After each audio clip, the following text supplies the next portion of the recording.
2024 లేదా 25లో డిగ్రీ లేదా బీటెక్ చదివారా? సాఫ్ట్‌వేర్ జాబ్ కోసం ఎదురు చూస్తున్నారా? అయితే కోడ్ జ్ఞాన్ 100 డేస్ కోర్సులో చేరండి. జాబ్ సాధించండి. ఫ్రెషర్స్ ఎవరైనా సరే సార్ ఒక 5 ఎల్‌పీఏ ఆర్ 6 ఎల్‌పీఏ తోటి కెరీర్ స్టార్ట్ చేద్దాం అనుకున్నటువంటి వాళ్ళు చాలామంది ఉంటారు. అది కూడా ఎంఎన్‌సీ కంపెనీస్. ఇప్పుడు మనం రెగ్యులర్‌గానే వింటూ ఉంటాము. టీసీఎస్ కానివ్వండి, ఇన్ఫోసిస్ కానివ్వండి, మైక్రోసాఫ్ట్ అటువంటి ఎక్కువగా కనిపిస్తుంటాయి మనకి. అవును. అంటే బ్రాండ్ కూడా కంటి ముందు కనిపించేటువంటి అది. విప్రో లాంటి వాటిల్లో కూడా. వాటిల్లో జాబ్ క్రాక్ చేయాలి అంటే ఉండాల్సినటువంటి స్కిల్స్ ఏంటి? సో ఫ్రెషర్స్ ఎవరైనా లైక్ బీటెక్ అవ్వనండి, డిగ్రీ అవ్వనండి.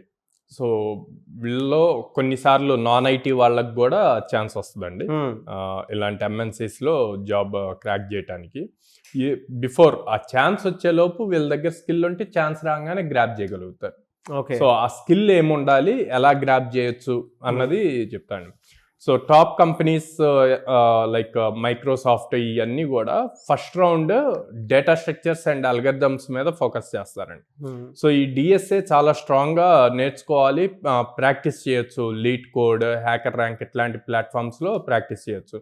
ఇందులో మేజర్గా arrays, strings, stocks like linked trees, double linked lists ఇట్లాంటివి అని చెప్పి కాన్సెప్ట్స్ అన్ని ఎక్కువ ఫోకస్ చేయాలి. ఎప్పుడైతే వీటి మీద స్ట్రాంగ్ నాలెడ్జ్ ఉంటుందో వాళ్ళు కండక్ట్ చేసే ఫస్ట్ రౌండ్ ఆఫ్ ఇంటర్వ్యూ ఈజీగా క్రాక్ చేయగలుగుతారు.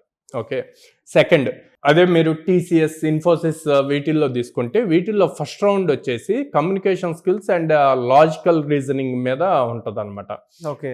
సో వీటిల్లో ఎక్కువ సబ్జెక్ట్ ఉండాలి. స్ట్రాంగ్గా వాళ్ళు నేర్చుకుంటే గనక ఆ ఫస్ట్ రౌండ్ ఈ కంపెనీస్లో క్లియర్ చేయగలుగుతారు. అట్ ద సేమ్ టైం ఏదో ఒక ప్రోగ్రామింగ్ లాంగ్వేజ్ స్ట్రాంగ్గా ఉండాలి. సో జావా చూజ్ చేసుకోండి, పైథాన్ చూజ్ చేసుకోండి, జావా స్క్రిప్ట్ చూజ్ చేసుకోండి, సి చూజ్ చేసుకోండి, ఏదో ఒకటి. ఎందుకు ఏదో ఒకటి అంటున్నానంటే ఈ కంపెనీస్ అన్నీ కూడా వాళ్ళు ఏం చెక్ చేస్తారంటే లాజిక్ ఎంత పర్ఫెక్ట్గా రాస్తున్నారన్నది చెక్ చేస్తారు, కానీ ఏ ప్రోగ్రామింగ్ లాంగ్వేజ్లో రాశారన్నది చూడరండి. మీరు ఎగ్జామ్ అప్లై చేసి ఎగ్జామ్ది ఓపెన్ చేశాక మీకు అక్కడ పైన ఆప్షన్ ఉంటుంది ప్రతి కంపెనీ దాంట్లో ఎగ్జామ్లోను. ఏమని? Choose your programming language. మీ ఇష్టం, అక్కడ సి చూజ్ చేసుకోవచ్చు, పైథాన్ చూజ్ చేసుకోవచ్చు, జావా చూజ్ చేసుకోవచ్చు, ఇంకో ప్రోగ్రామింగ్ లాంగ్వేజ్ అని చూజ్ చేసుకోవచ్చు. క్వశ్చన్ మాత్రం ఆ చూజ్ చేసిన లాంగ్వేజ్లో సాల్వ్ చేయాలి. ఓకే. సాల్వ్ చేసినప్పుడు వాళ్ళు ఏం చూస్తారు అంటే క్వశ్చన్ ఎంత పర్ఫెక్ట్గా లాజిక్గా రాశారు, ఎంత తక్కువ టైంలో ఎగ్జిక్యూట్ అవుతుంది ఎర్రర్స్ లేకుండా, అండ్ టెస్ట్ కేసెస్ అన్నీ ఉంటాయి. ఇవన్నీ కూడా పాస్ అయినాయా లేవా టెస్ట్ కేసెస్ అన్నీ అన్నది మాత్రం చూస్తారు. చూసి దాన్ని బేస్ చేసి రిజల్ట్ ఇస్తారు. సో ఎవరైనా డైలమాలో ఉన్నా లైక్ జావానే నేర్చుకోవాలా లేకపోతే జావా పైథాన్ రెండు నేర్చుకోవాలా ఇట్లా అని చాలామంది స్టూడెంట్స్ డైలమాలో ఉంటారండి. వాళ్ళకి నేను చెప్పేది ఏంటంటే ఏదో ఒక ప్రోగ్రామింగ్ లాంగ్వేజ్ చూజ్ చేసుకోండి, అది పర్ఫెక్ట్గా ఇన్డెప్త్ నేర్చుకోండి. ఓకే. సో ఏది చూజ్ చేసుకోవాలి? For suppose Java and Python చేసుకున్నారు అనుకోండి. జావా అన్నది ఇండస్ట్రీ స్టాండర్డ్తో ఉన్న లాంగ్వేజ్, ఎప్పటి నుంచో ఉన్న ఎవర్ గ్రీన్ లాంగ్వేజ్.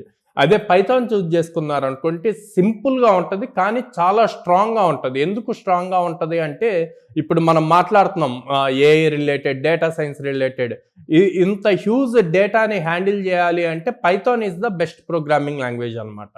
సో అందుకని పైథాన్ చూజ్ చేయాలి. అదే లైక్ లాజికల్ ఓరియంటెడ్ లాంగ్వేజ్ చేయాలి అంటే కనుక C++ చూజ్ చేసుకోవచ్చు.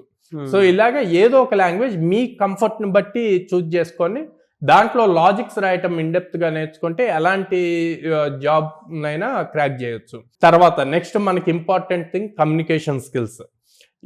మీరు ఓకే ఆన్లైన్లో first round, second round complete చేస్తారు.